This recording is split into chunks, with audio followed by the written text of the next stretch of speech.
sa Shumart.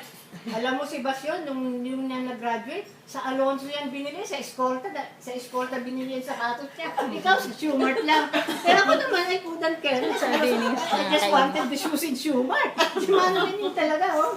Ba't ang eskolta ba, class? Oo. Tapos na makasyo.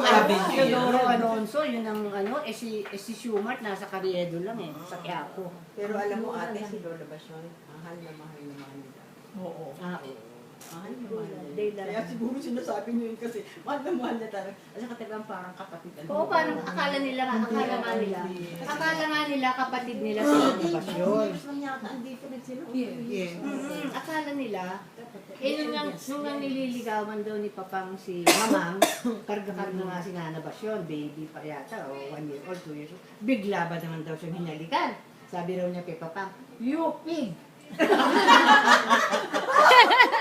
Parang sinabi niya siguro, baboy ka. Dahil karga-karga niya si Ana Basyon, bigla daw siya hinalikan ni Papang eh. You pig! Sabi na. Sabi ni Mama. Hindi sabi na. Kasi alam mo naman ang English niya. Pero bakit pinalikan siya ate? Why ba? Kasi nililigawan siya. Bigla siyang hinalikan ni Papang. So hindi yata related yung may kargang baby. Hindi related. Oo.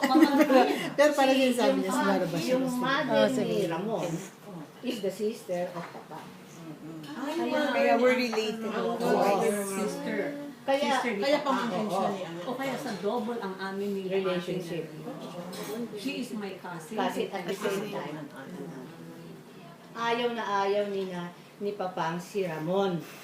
Kasi si Ramon, nagsusugal ata. Ewan ko, ba't ayaw niya?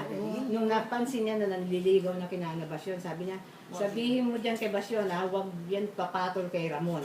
But you know, when Ramon finished his law and he was working, nagustuhan na ni Nana Basyon. And so, they eloped actually. They eloped. First they eloped. They eloped, yes. Nagtanan